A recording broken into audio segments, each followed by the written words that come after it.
నమస్కారం అండి. సౌందర్య లహరిలో మనం ఇప్పటికి 10 శ్లోకాలు పూర్తి చేసుకున్నాం.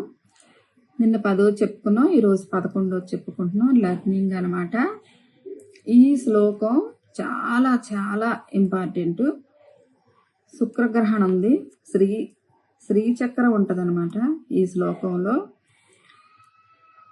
మాత 4 శివ సంబంధమైన కోణాలతో, శక్తి సంబంధమైన పంచకోణాలతో, 9 మూల కారణాలతో, అష్టదశ షోడచారాలతో, త్రిరేఖలతో కలిసి 44గా పరిణితి చెంది శ్రీచక్రం ఉన్నదనమాట. ఇది శుక్రగ్రహణం చెందింది. ఫలితం వచ్చేసి జన్మ సాఫల్యం, సత్సంతానం అన్నమాట. ఈ శ్లోకానికి అర్థం. ఈ శ్లోకం అయితే మనం నేర్చుకుందాం ఇప్పుడు. లర్నింగ్ అనమాట. చతుర్భిః శ్రీకంఠైః శివయువతిభిః పంచభిరపి. చతుర్భిః శ్రీకంఠైః శివయువతిభిః పంచభిరపి. చతుర్భిః శ్రీకంఠైః శివయువతిభిః పంచభిరపి. ప్రభిన్నాభిః శంభోర్ నవభిరపి. మూల ప్రకృతిభిః ప్రభిన్నాభిః శంభోర్. ఇది గ్యాప్ వచ్చింది, రోర్ ఇక్కడ ఉందన్నమాట. శంభోర్కి శంభోర్, ఇక్కడ మో కింద భీ ఇక్కడ ఇచ్చారనమాట. శంభోర్. నా ఇక్కడ వా ఇక్కడ ఇచ్చాడు కదా, నా ఒత్తుతో పలకాలి. ఈ నా ఇందులో కలుపుకోవాలన్నమాట. నవభిరపి. ప్రభిన్నాభిః శంభోర్ నవభిరపి. మూల ప్రకృతిభిః ప్రభిన్నాభిః శంభోర్ నవభిరపి. మూల ప్రకృతిభిః చతుశ్చత్వారింశత్ వసుదల కళాస్ర త్రివలయా.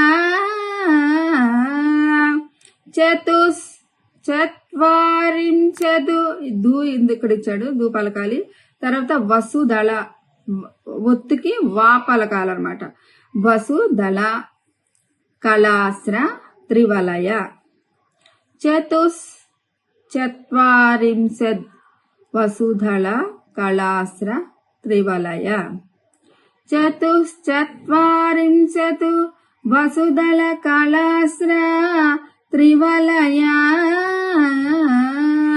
త్రిరేకాభిః సార్ధం తవ చరణకోణాః పరిణతాః. త్రిరేకాభిః సార్ధం తవ చరణకోణాః పరిణతాః. త్రిరేకాభిః విసర్గాలు ఉన్నాయి, ఇక్కడ విసర్గాలు ఉన్నాయి కాబట్టి హీ పలకాలి. త్రిరేకాభిః సార్ధం తవ చరణకోణాః, ఇక్కడ కూడా విసర్గాలు ఉన్నాయి. పరిణతాః, ఇక్కడ కూడా విసర్గాలు ఉన్నాయి అనమాట. త్రిరేకాభిః సార్ధం తవ చరణకోణాః పరిణతాః. విసర్గాలు పెట్టుకుంటే కన్ఫ్యూషన్ లేకుండా ఉంటుంది అనమాట. త్రిరేకాభిః సార్ధం తవ చరణకోణాః పరిణతాః.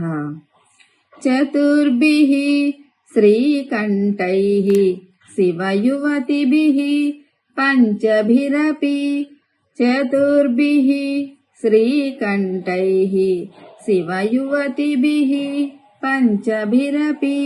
ప్రభిన్నాభిః శంభోర్ నవభిరపి.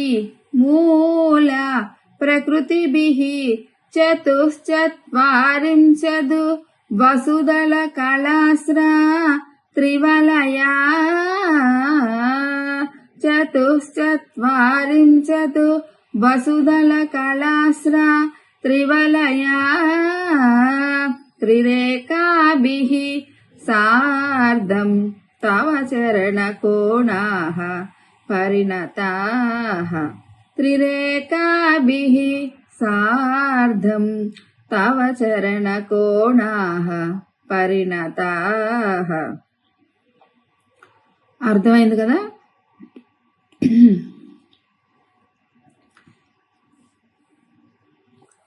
చతుర్భిః శ్రీకంఠైః. చతుర్భిః కూడా విసర్గాలు పెట్టుకుంటే గుర్తుగా ఉంటుంది. ఇక్కడ కూడా శ్రీకంఠైః కూడా విసర్గాలు. చతుర్భిః శ్రీకంఠైః శివయువతిభిః పంచభిరపి. చతుర్భిః శ్రీకంఠైః శివయువతిభిః పంచభిరపి. ప్రభిన్నాభిః శంభో నవభిరపి. మూల ప్రకృతిభిః చతుశ్చత్వారించదు.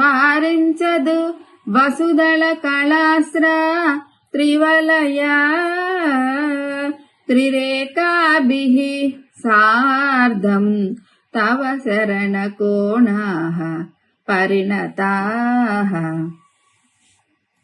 త్రిరేకాభిః సార్ధం తవ చరణకోణాః పరిణతాః. అందరూ కలిసి చదవండి.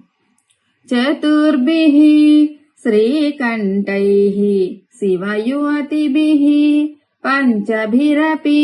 ప్రభిన్నాభిః శంభోర్నవభిరపి. మూల ప్రకృతిభిః చతుశ్చత్వారించదు. వసుదళ కళాస్ర త్రివలయా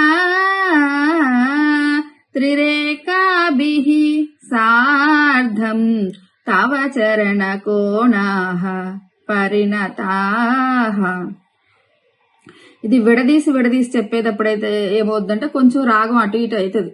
తర్వాత మళ్ళీ ఫుల్ శ్లోకంలో అడ్జస్ట్ చేసుకోవాలి. మళ్ళీ పూర్తి శ్లోక చదివేటప్పుడు మళ్ళీ నార్మల్ వచ్చేయాలన్నమాట. లర్నింగ్ లో ఎలా ఉన్నా తర్వాత లాస్ట్ శ్లోకం పూర్తిగా చదివినప్పుడు వచ్చేయాలి.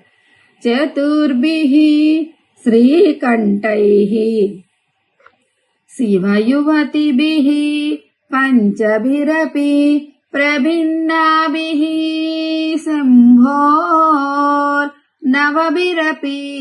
మూల ప్రకృతిభిః చతుశ్చత్వారించదు.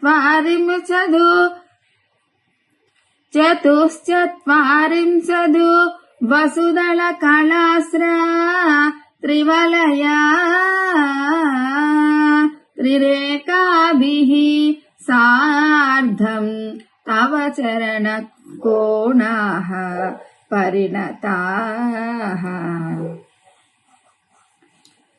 ఇదనమాట. ఈ శ్లోకం కొంచెం టఫ్ ఉంటుంది అంతే. అంటే కొంచెం నోరు తిరగటానికి కొంచెం ఇబ్బంది అవుతుంది. ప్రాక్టీస్ చేస్తే వచ్చేస్తుంది అనమాట. ఈ సెకండ్ లైన్ ఒక్కటే కొంచెం ప్రాక్టీస్ చేయాలి. రెండో లైను మూడో లైను కొంచెం ప్రాక్టీస్ చేస్తే ఇది వచ్చేస్తుంది అనమాట. బాగా ప్రాక్టీస్ చేయండి వచ్చే వరకు కూడాను. రేపొద్దున 12వ శ్లోకం లర్నింగ్ నేర్చుకున్నాం. ఇంతవరకు సెలవు అన్నమాట.